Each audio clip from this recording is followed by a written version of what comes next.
UP में जाति को नहीं छोड़ा जा सकता, नहीं छूटेगी। आप कितना भी कोशिश कर लें वो नहीं छूटेगी।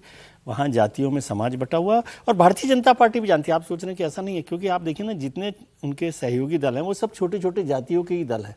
तो वो पटेल है, अपना दल निषाद है, सब लोग हैं, तो इसलिए लेकिन वो एक कवर के तौर पर, अम्ब्रेला के तौर पर ये चाहते हैं कि कैसे किया जाए।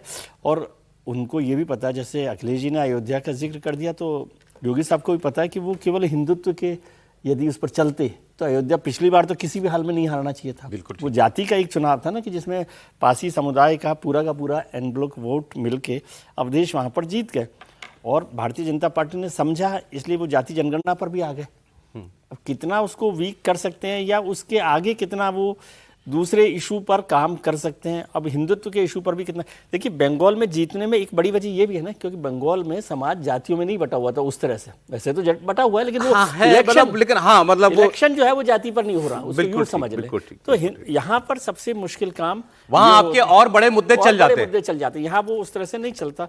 और हिंदुत्व का मुद्दा यहाँ पर बहुत पीक पर पहुंच गया अयोध्या में, चलते चलते। अब दूसरा नहीं, आपको उस मुद्दे को हर इलेक्शन में उसी मुद्दे को कैसे नए तरीके से मैं पेश करूं, हाँ, वो चुनौती होती है। वो चुनौती होती है। एक बात तो बिल्कुल सही है कि जो मुश्किल किला था पश्चिम बंगाल का, वो बीजेपी इसीलिए जीती कि उन्होंने कंसोलिडेट किया हिंदू वोट को। यस, और वो जातियों से अलग होकर कंसोलिडेट किया। अब ये एग्जाम्पल उनके सामने है, और उत्तर प्रदेश में भी अगर ऐसा कंसोलिडेशन वो करने में कामयाब होते हैं तो बहुत उनके लिए केक वॉक। चलिए सर, एक आसाम वाली खबर आपने सर मुझे कल भी मैंने आपसे कहा था, आपने नहीं समझाई, मेरे आज भी मुझे दूसरा बयान मिल गया, मुझे सच में नहीं समझ में आ रही है खबर क्या है। बदरुद्दीन अजमल AUDF वाले वो बार बार कांग्रेस पार्टी के पीछे पड़े हुए हैं।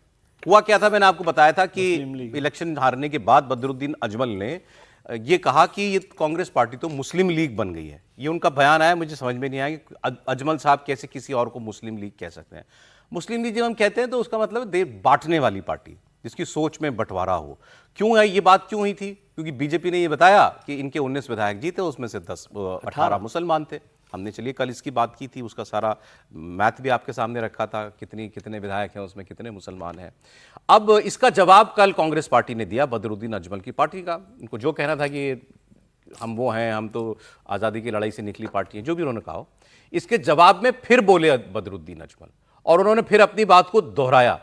उन्होंने कहा कि कांग्रेस सेक्युलर पार्टी हुआ करती थी, ये आज़ादी की पार्टी थी, ये वो पार्टी थी जब जमीयत उलमा हिंद जैसे मुस्लिम संगठन जब वो आज़ादी की लड़ाई लड़ते थे, तो उस वक्त वो जो बातें कहते थे कांग्रेस पार्टी उसका समर्थन करती थी। आज वो कांग्रेस नहीं है, ये कांग्रेस मुस्लिम लीग हो चुकी है।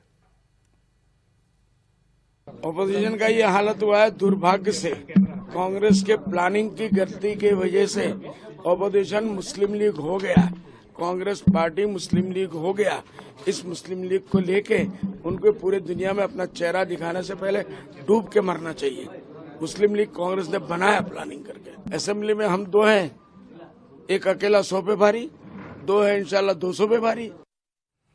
मैं जो समझना चाह रहा हूं सर से, ये कांग्रेस के एलआई रह चुके हैं एक वक्त में, अब नहीं हुए, वो 24 के इलेक्शन में भी नहीं थे, अलग अलग इलेक्शन लड़े हैं। ये भी शुद्ध मुसलमानों की वोट वाली पार्टी है बदरुद्दीन अजमल जी, टिकट से लेकर वोट मुसलमान ही मिलता है इनको। अब ये किस मुंह से कह रहे हैं, कांग्रेस पार्टी पे क्या लांछन लगाने की कोशिश कर रहे हैं? वो जब कहते हैं मियां मुसलमान, बांग्लादेशी मुसलमानों को, हिमंता विश्व शर्मा, तो जितना बुरा कांग्रेस को लगता है उतना बुरा इनको भी लगता है। तो फिर कांग्रेस को किस चीज के लिए सिंगल आउट कर रहे हैं, ये मैं ये समझना चाह रहा हूं बस। एक तो ये समझिए कि हिमंता विश्व शर्मा जब मियां मुसलमान कहते तो न तो इनको बुरा लगता है न कांग्रेस को बुरा लगता है। अच्छा, पॉलिटिकली उन दोनों के लिए फायदेमंद है, सूट करता है, पहली बात। दूसरी बात, आप उनकी तकलीफ ही नहीं समझ रहे। 10 लाख से हारा हुआ 2024 में कांग्रेस ने उनको हराया, हिमंता हराते तो फिर भी चलता।